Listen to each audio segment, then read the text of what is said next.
Okay, Tyler. Yeah, hi, my name is Tyler. I'm a senior on Team 1540, and I'm the outreach manager. I'm the main primary organizer for the Linking Engineering and Philanthropy competition.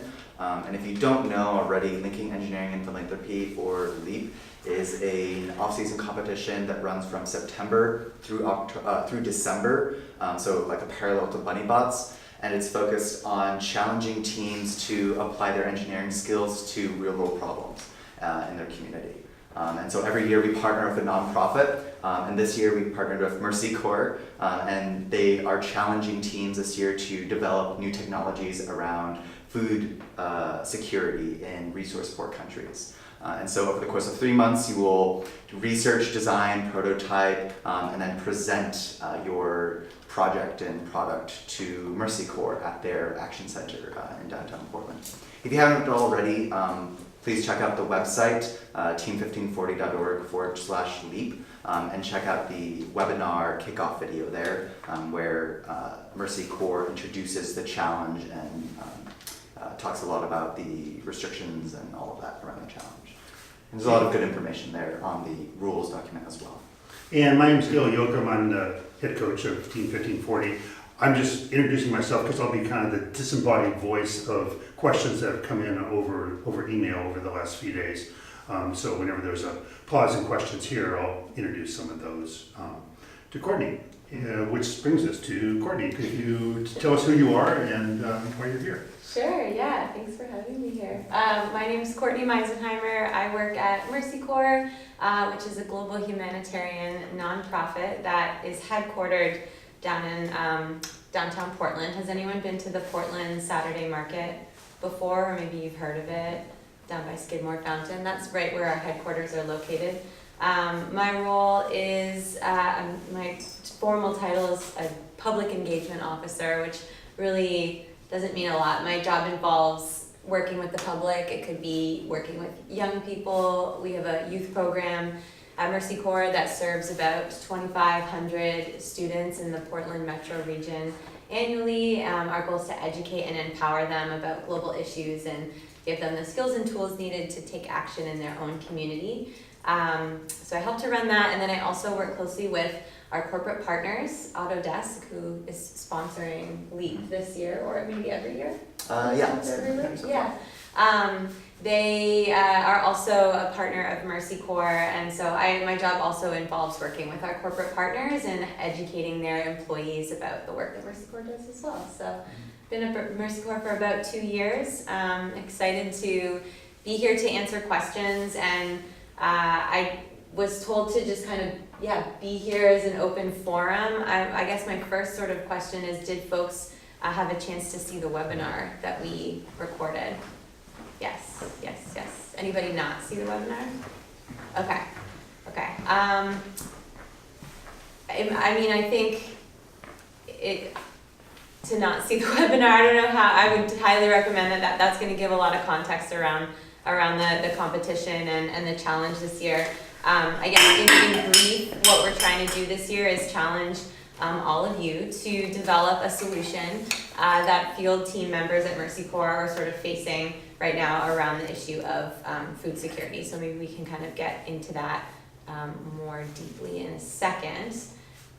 So how many people here are familiar with Mercy Corps? Like on a scale of 1 to 5, 5 being like I could practically work there, and 1 being like, what's a Mercy Corps? Where's everybody at? About 4. 4, a 2, a 4, a 1. Okay.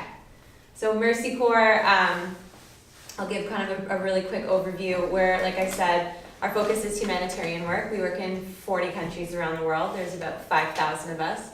In Portland, there's only 250 people that work there. That's because everybody else that works for Mercy Corps live and work in the countries that we work in. We're very much not a volunteer organization where we take volunteers from the US or from Western countries and export them into the communities that we work in. 90% of the people that work for Mercy Corps are hired from those communities. So if you went to Afghanistan and you walked into our offices there and you looked at who worked there, most of them would be from Afghanistan or from the Middle Eastern region. That's really important. in keeping our work sustainable, in keeping our work in voice with local problems, challenges, context, cultures, all of that kind of stuff. As an organization, our focus is not just, we're not like an organization that just focuses on water or just focuses on education. We focus both on immediate needs and long-term solutions. So a lot of our work starts by responding to a global disaster that could be like a natural disaster. So for example, have folks been kind of following what's been going on in Indonesia? There's been quite a few natural disasters, some hurricanes and things happening over there. Our teams are responding. Does anyone remember when Hurricane Harvey hit in Texas, or when there were hurricanes down in Puerto Rico? So we were there as well, responding to the needs of people immediately after maybe they've lost their home or they've lost access to electricity. Another context that we work in a lot of situations is in conflict zones. So to give you an idea of kind of the countries that we work in, if you think about all of the countries rated on the Human Development Index, so sort of the measure of how well countries are doing based on economics and education and life expectancy. If you look at the bottom of the list, so the bottom 20 countries, we're in 18 out of 20 of those countries. So we're working in areas of the world where there are ongoing conflict coupled with food security issues, famine, drought, those types of things. So of course, making sure people get those basic needs of like water, food, shelter, that kind of stuff is super important. But after people have been stabilized, it's important also to build in mechanisms of sustainability and making sure that people are able to also support themselves sort of in the long term. And so we do that through education and training. So that's kind of a brief overview of like what we do and where we work. I think the best way to sort of explain how we work is kind of through an activity, which is not going to be as exciting for people who are watching on here, but you can do it at home if you'd like. So in fact, everyone kind of needs to find a partner in order to do this. So can everybody make eyes at somebody in the room? Perfect. We're going to do it here. We're live. You showed up. I'm going to honor the fact that you're here this morning. We're going to do something interactive. So, okay. You've got your partner. I hope you're like somewhat comfortable. Everybody here is into robotics, so you've got this as like a common grounding force between the two of you. One person in your partnership, I need you to decide who's going to be the moon, and then who's going to be the sun. Who wants to be the moon? Who wants to be the sun? You pick. Okay. All right. Okay. Okay, great. This is an indicator of you as a person. Are you the moon or are you the sun? So if you're the moon, can you raise your hand? And can you make a fist with your hand? Now, sun, your job is to make your partner, make your moon, open their fist. Go.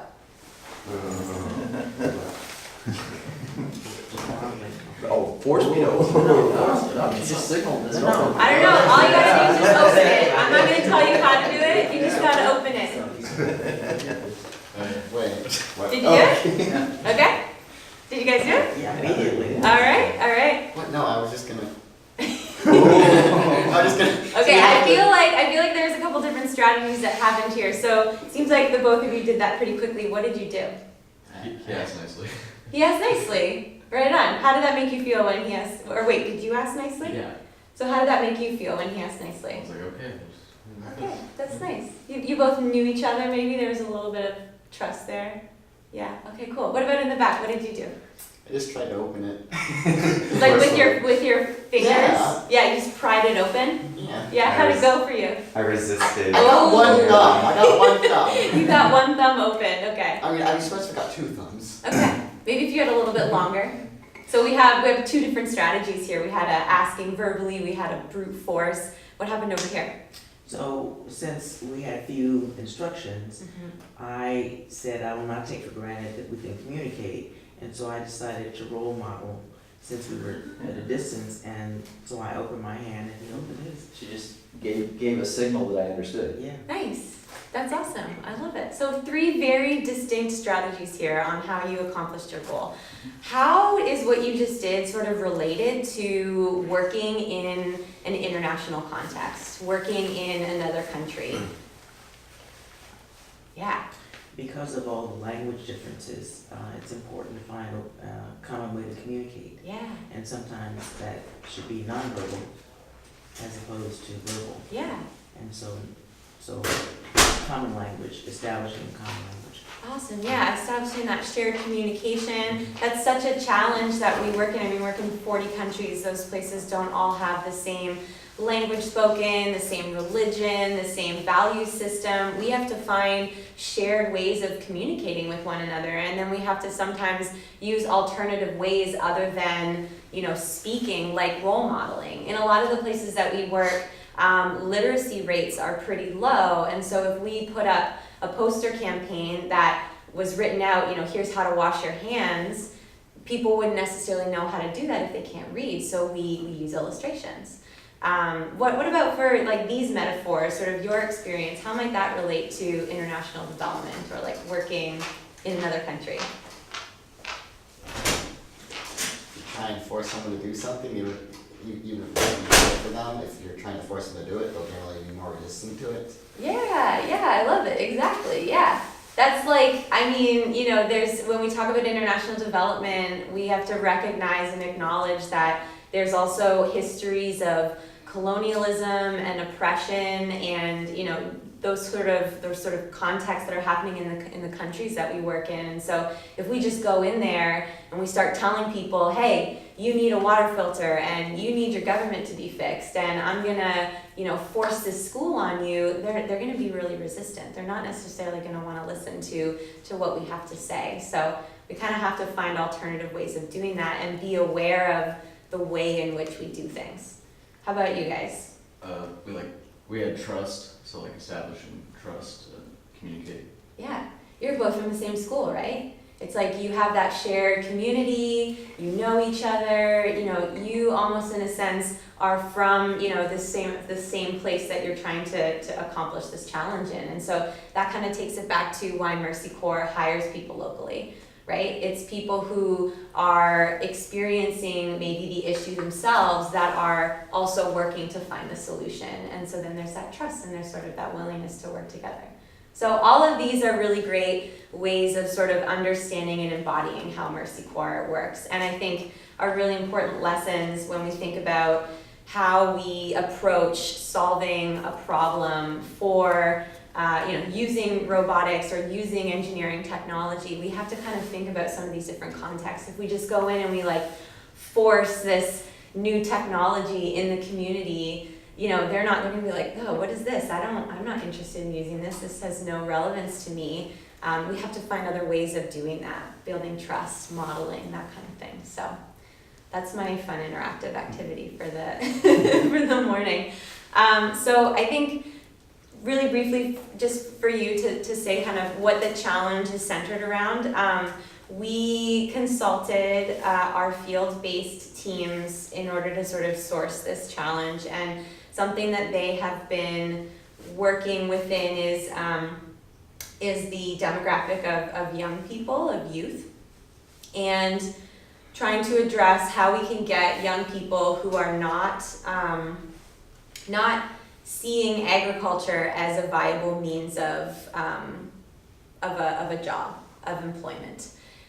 So in some contexts, these folks want to, they just don't quite know how to utilize their skills to make agriculture viable for them and to earn an income. In other senses, maybe the cost benefit is not good enough for them, so they don't see it as being something that can get them quick cash now. It's more of a long-term investment, so maybe there's some more interesting opportunities for them to earn income in their community, but maybe those aren't as sustainable. So we were talking with our field teams trying to find a challenge, and we felt like this one would be really fitting because we could see the use of technology as being a really interesting sort of solution for engaging young people in agriculture and trying to get them more involved, give them the skills needed, bring agriculture in some sense sort of into the modern age and make it appealing to young people. Because as we know, it doesn't matter whether you're a young person here in Portland or in the Oregon community or you're out in Niger, technology is a part of your life. most people have phones where we work, whether they're like a smartphone or some sort of phone. They have access to the internet, they have access to Wi-Fi. So we want to sort of utilize some of these technologies and see how we can address those needs in the community. I would say though, to definitely check out the webinar and check out some of the resources online if you haven't done that so far, because it really does sort of break that down in detail and probably says it better than what I just verbally So I said. can also, so based on what you're saying, I can also expect in the webinar to get a sense of the tools that are used Mhm. to accomplish this. Yep, and some of those constraints as well of like, here's what we kind of can do and here's what we can't do. Yeah. I mean, at this point, I'm happy to kind of open up a dialogue, and if people do have questions or want to chat a little bit more about the challenge, I'm here to answer. I'll also say that I'm not an expert on food security, and I'm not an expert on all of the different things that we do. So I'm gonna speak broadly and generally, but I think that what I'd love for everyone to really come back to in this challenge is to remember that when Mercy Corps goes to design a solution, we have to be adaptive to. Sorry, did you need something? No, I'm just doing class counts. Oh, sounds good. We have to be adaptive to different cultural contexts, and we have to be adaptive to different situations. And so there's a little bit of working in ambiguity that's going to be required of all of you in creating your prototypes. There'll have to be a little bit of research done into, general challenges facing communities. There's a lot of resources on the Mercy Corps website. So some of my answers might be kind of referring you back to doing a little bit more of your own research, because I think that that's very much part of the process of designing this challenge or designing the solution is really understanding the people, the users at the center of it. Yeah. May I ask, how is the term food security defined in the webinar? Yeah, I don't know if we actually did a full definition of food security, but generally the way that we define it is that communities that are food secure have, there's 4 pillars, and I'm gonna see if I can remember them all offhand. There's food access, food availability, food utilization, and risk management. So do people actually have access? Can they get the food? Is food available? Is there like nutritious, healthy options that are actually good for people in the community? Do they have the proper means to store and utilize that food? So if they've got a bunch of corn, but the corn just gets eaten by locusts every summer, is that actually helping a community feed itself? Probably not. And then the final one is risk management. So if there was, a drought, or maybe on the converse side, if like there was a lot of flooding, does the community have proper systems in place to protect the food in the community that they have? So when we say that a community is food insecure, it's because one or more of those 4 pillars is missing or is not being fulfilled. And to what extent is history used in the research? In terms of informing our solutions? Correct. Yeah, I mean, I think there's a lot of, history is broad. I mean, where my mind goes is history in the sense of like community needs assessments, like what's been the history of what the community needs. Yeah, that as well as, for example, what came to mind immediately Yeah. was the Mayan culture and how Okay, yeah, how ways were found to Mhm. store corn right. to address some of the issues that you mentioned. Yeah, so like leveraging historical and indigenous means of yes, definitely. So yeah, if we're working in West Africa, we're not necessarily going to be using the same techniques that we would use in East Asia. Although I have to say, like a big part of our work is looking at what we're doing in different regions and seeing where we can learn from each other. Yeah, but I think I was also referencing going back Yeah, centuries yeah. to see whether or not, to avoid reinventing the wheel. Yeah, definitely. Cool. Along those lines of Yeah. not reinventing the wheel, one of the questions that's come up is, what has, I understand, students need to do their own research, but has there been things tried by Mercy Corps specifically that did not adequately address this? In other words, are there certain paths that have been checked out by the group already? And, you know, so they can kind of give some sort of direction on what is actually new. Yeah, so if we're thinking specifically about the users here, which are young people, adolescents, we haven't done a lot in this area. So some of the things that come to mind, the one that really stands out in my mind is that we actually helped produce, get ready for this, a reality TV show in Kenya called Don't Steal the Plot. And it was a TV show, and it was, I don't know if people watch like Survivor or those types of things, but it was a reality TV show where people got a plot of land and they would have to farm it and you know, produce things on it, and there was some way that they would get voted out. I'm not quite sure how it all worked, but it was targeted in a medium for young people to get them engaged and get them excited about agriculture again. And so we found doing it through the lens of a TV show was a way to sort of get them interested. So that's kind of one example of where we've gone into that, but I think one of the reasons why this is a challenge right now for our staff is because we're trying to apply this specifically to that youth demographic. So we really haven't done a lot to make it contextual for that age. Yeah, to what extent, as you think about examples, is it being viewed from a positive as opposed to a negative? For example, were there some ways that the don't steal the plot could have been stated positively? And therefore, as you're role modeling, people are coming at it from a more positive as opposed to a negative. Right. Don't steal the plot is like encourages hoarding Yeah, or things that you're trying to avoid, totally. as opposed to blanking on what to say, as opposed to Like a more positive. positive. Yeah. So that initially from the get-go, Mhm. it's a positive approach as opposed to coming at it from the negative. I'm just curious to know how often language Yeah, I is think it's, thought of. yeah, and I don't know the details around why, you know, that was chosen, but yeah, I think you bring up a really great point. And I think part of the process of what we do is that kind of continual evaluation of what we're doing and is it working and are there ways that we can kind of improve it. And so I would imagine the people who are running that program might have gone back and thought, could we have named it maybe something different, yeah.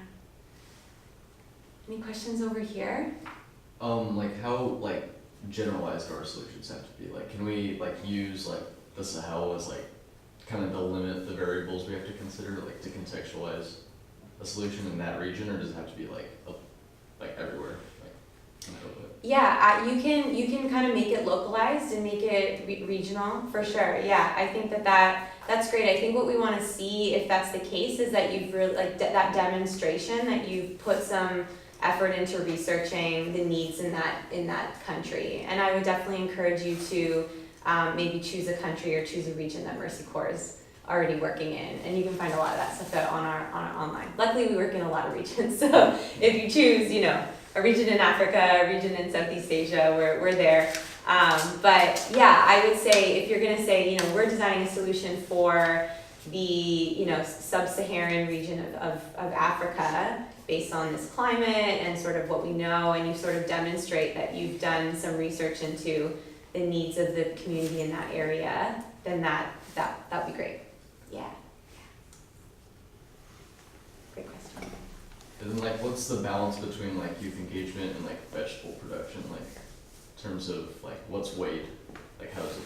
Yeah, that's a really good question. I think I think that we want your prototypes to feel like they convince us enough that we would be able to get youth engaged in them. And I think that that's honestly why we want youth to be designing the prototype, because I think you know the people that are the same age as you the best, in a sense. Even, you know, you might not think that because, you know, you are currently in high school and, you know, but we've got folks who are, you know, PhDs and yet maybe they still can't connect to the needs and the perspective of a young person or an adolescent, and I think that's a strength that you would have. So we would definitely look to you to make sure that these are youth relevant. And then I think, yes, there does have to be, they're an equal balance, sort of that, we have to make sure that your solution actually does help with vegetable or food production at the same time. Yeah.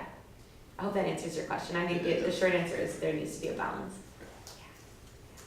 Yeah, definitely no like flashy social media campaign and then like a social media campaign can't grow a carrot kind of thing. Yeah. Maybe it can. A question that came in online was, would solutions that provide supplemental income be interesting, or is really the focus of this challenge solutions that would be enough to be a full income?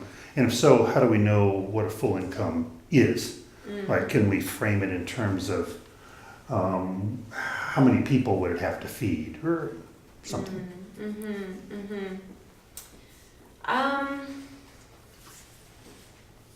I think that, again, I'm gonna bring it back to the user.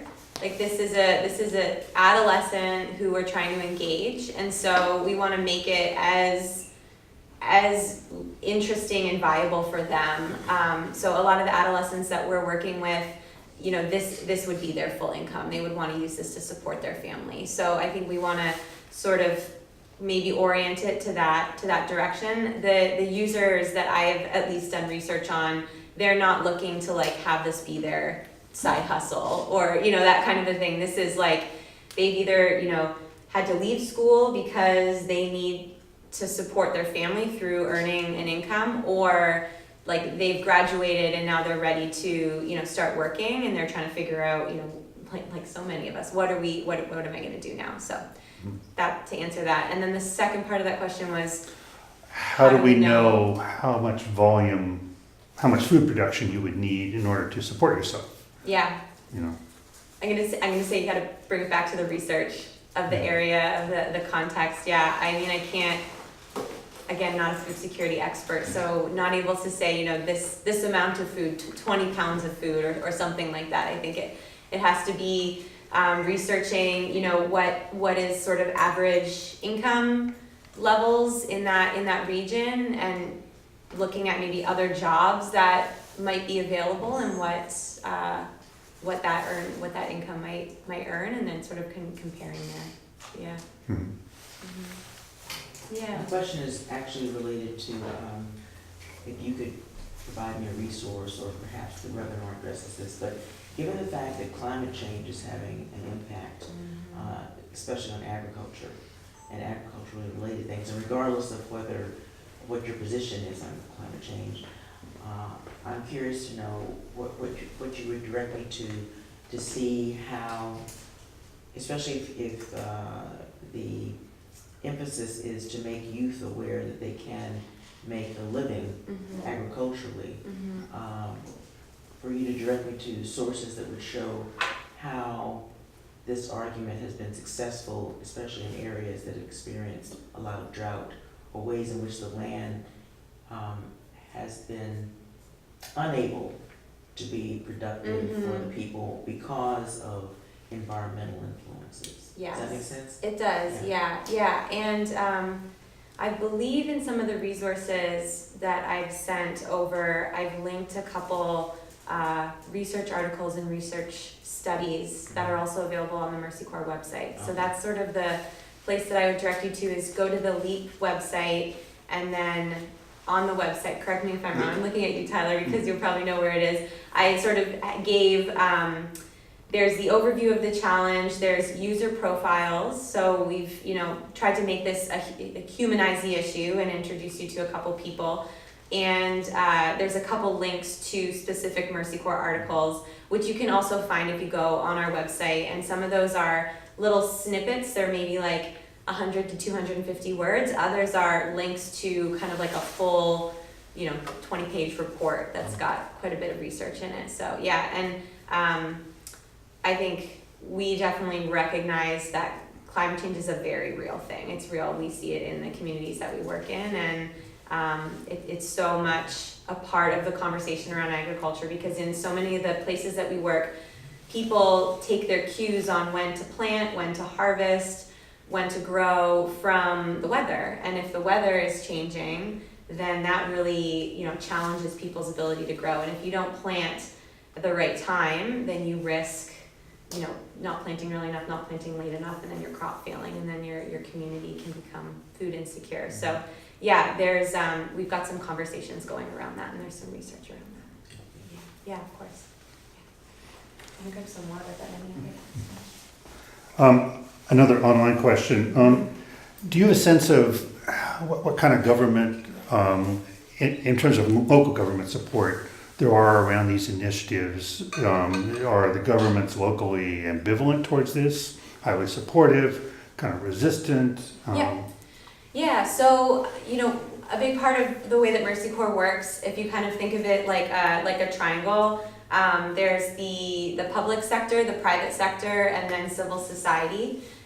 So we have to work with all three of those groups in order to be successful in the community. So, but the public sector being government, and we generally, of course, there's a couple contexts where Mercy Corps works in places that don't necessarily have a government, but in the places where we do, we work in partnership with the government. So we can assume that if it's a place that Mercy Corps works, we are doing that in partnership and with the support of the, at least, let's say, the local government, because we're working in sort of localized communities. Okay. Yeah.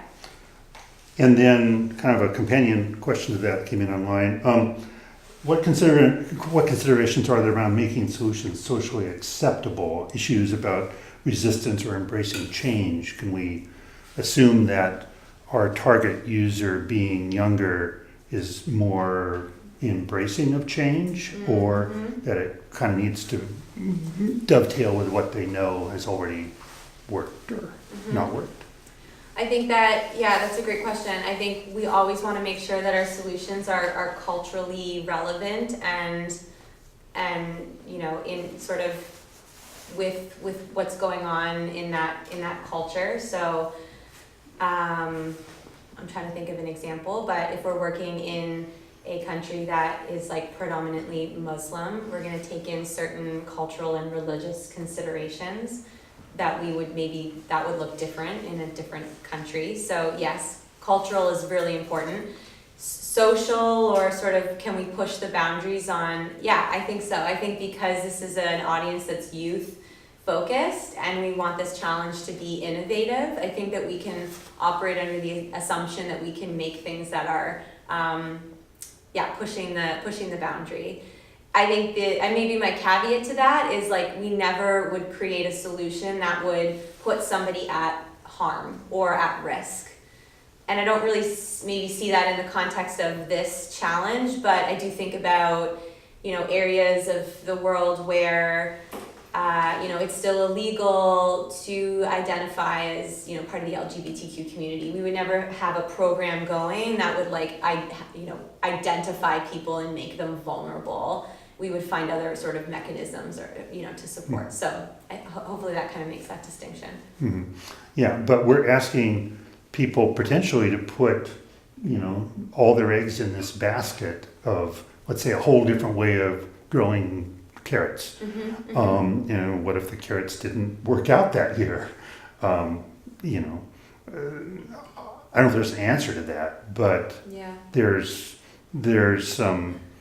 there might be some resistance to doing something in a completely different way as a result. Again, I think I would just take it back to, like, is it culturally relevant? If it fits into that or that realm of, like, social acceptability, then I think it's viable. Mm-hmm. Yeah. Could you give an example of a Mercy Corps project that was successful despite political climates and other things happening in the world that would cut against it? For example, in this instance, we're looking for youth to become engaged, and yet we see the Saudi journalist who was an activist However, his level of activism was very different from the type of people who are usually suffer that outcome. And so I'm asking to give an example where Mercy Corps has been in a situation where their externally things might be happening that would be detrimental to a particular group. However, the project has been able to succeed despite those external issues that may negatively impact someone, even though, let me just say it this way. So, I think I get it, but yeah, yeah, I mean, I think you're asking me a tough question here to think about a specific example. Like, if I'm hearing you correctly, where my mind goes, and it's not agriculture and food security related, it's around like the work that we do with refugees and Syrian refugees, and I think about some of the dynamics around working with that population and the connection to like localized terrorist groups, and how I don't know if this is kind of going in the direction that you're hoping that it goes, but a story that comes to mind is just navigating the dynamics of when we help people who have, escaped a conflict. They sometimes have to leave their family and friends behind, and what we've found is that there's these dynamics that develop between the people who have moved on and the people who are still in that conflict region, and there's like distrust that develops between them because they don't know if now those people who have stayed behind have been co-opted by that local terrorist organization. And so we're trying to address this group who's maybe, outside of that context with certain services and programs, but because there's still that connection and there's that distrust, it's like an outside factor that impacts our programming. And I don't know if that fully, is that kind of what you're getting at, or? partially, yes. Okay. And is the question to understand like how we go about navigating that, or? As an example of a success despite those challenges. Yeah. I mean, I would think I would definitely encourage you to look more into our refugee programming in Azraq and Zatri camps in Jordan, and the work that we've been doing with Syrian, specifically Syrian, but a couple other regional refugees in the area. Yeah. I hope that. Sorry. Yeah. So Courtney, we've got about 5 minutes, Sure. and there's a lot of questions that came in online. And so I'm going to blast these out to you and maybe give very short, concise answers to questions that don't Can you have. ask them in a yes or no format? Yeah, some of these are questions I'm sure you could talk about for an hour. But you touched on the kickoff that, and perhaps you can expand a little bit on the trade-offs between projects that are locally sourced and those that are maybe more sophisticated and use parts that have to be imported. And you touched a little bit on the logistics of getting parts into remote areas and maintainability and such. So in 30 seconds or less, what's the ideal project? Locally sourced. Uh-huh. Locally sourced. Yeah. Good. All right. And coming back to maintainability then, which I guess locally sourced would kind of touch on, a project that was pretty high tech might be hard to maintain in a remote area. So what level of expertise can we assume on the part of our customers? Varied. I think my suggestion would be, if you're gonna go the route of designing a solution that requires a certain level of technical or educational expertise, that you want to be strategic about maybe the region or the area that you pick to apply that solution. So don't design a solution for rural South Sudan that involves high-tech equipment and high levels of education, because if we look at the historical and cultural and situational context of that country right now, that's just not going to work. If you want to take that same solution and apply it in the context of the area of the Gaza Strip, then yes, that area would allow for you to require those things. Hmm. Yeah. Be strategic. Yes, good. Next one, can our customers read? And if so, or if not, do our instructions then have to be iconic? Or can we assume translation is available? Yeah, we can assume that they can read, and we can also assume that part of the implementation process is like taking those instructions and making it viable in that community's language and context. So I wouldn't expect in this project, in your prototype, that you necessarily figure out what the local tribal dialect is of this area, and then you're doing the research to translate all of your instructions into that. You don't worry about that. I think what's important is that in your pitch, you recognize that, you say, so part of our prototype is that they would be given this instruction manual. And, what we've done is we've created an instruction manual. It's in English, but we recognize that this would have to be translated or converted into this language or sort of this format in order to make it accessible. So you can do that. We don't want you to be scribing things. Yeah, or developing your own sort of icon system. Yeah. Okay, next one is, can we assume that the youth that we're targeting would have cell phones? In general, yeah. And could we assume that they're smartphones or that they're like flip phones with keyboards? It's contextual, so it depends on which region you want to focus, which area you'd like to focus in on. Yeah. Okay. How are things shipped into these countries, and by whom, and how long does it take? And it sounds like we'd like to have locally sourced solutions, but you're open to solutions where some components maybe need to be shipped in. How does that happen? Yeah, I think so. Procurement is varied based on the situation. So in some situations, things are only delivered into communities through air.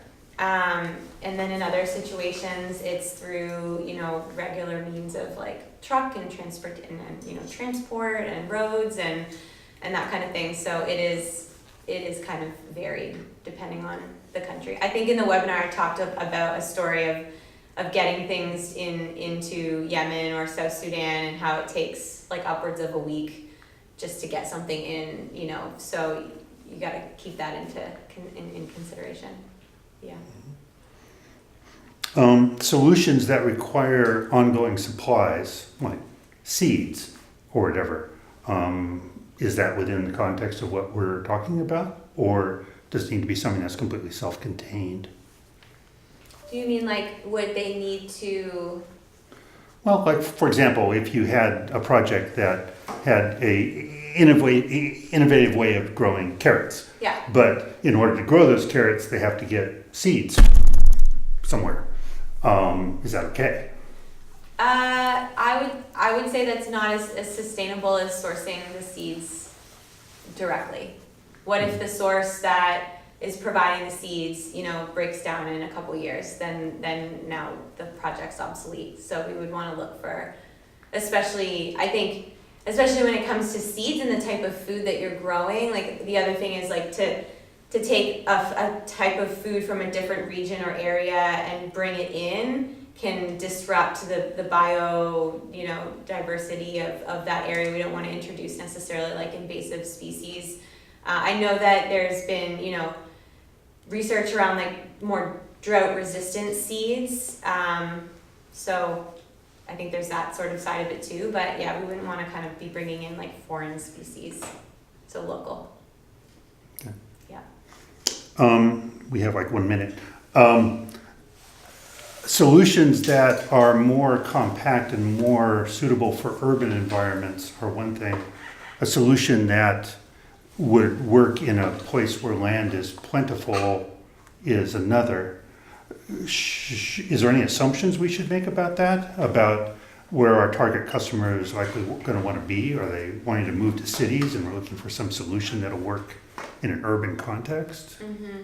Yeah, I think that what we know is that youth are being driven to urban areas because of the lack of job opportunities. So people, that's just the rural urban divide. But Yeah, so we want solutions that I think probably address the context of where the youth are. So more likely in a peri-urban is kind of a term that we use. It's not quite like we're not in Manhattan or like downtown.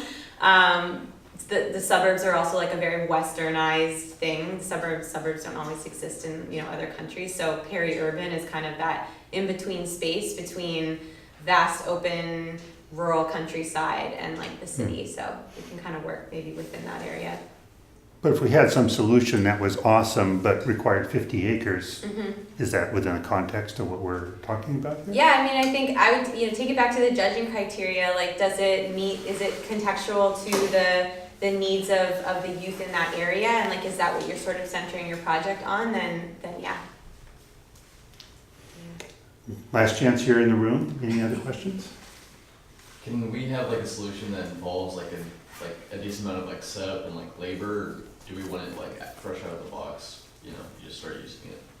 Meaning, like you would need to have like a team of people come in to set it up for that person. Or the potential like users, like if they have to set a couple things up, is that I guess fine? Yeah, that's fine. Yeah. I'm picturing like IKEA boxes. yeah, I think that's fine. Is there anything we didn't ask that we should have? Great question. Yes.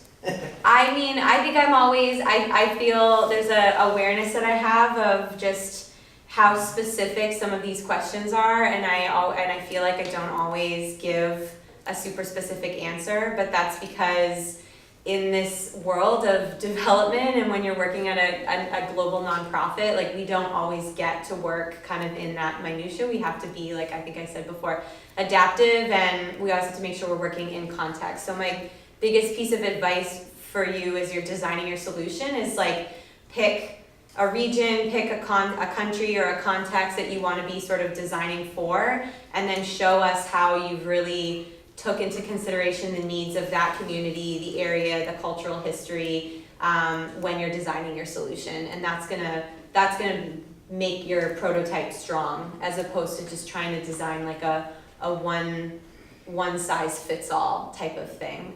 Because rarely are our projects ever one size fits all. They always are just very, very niche. So.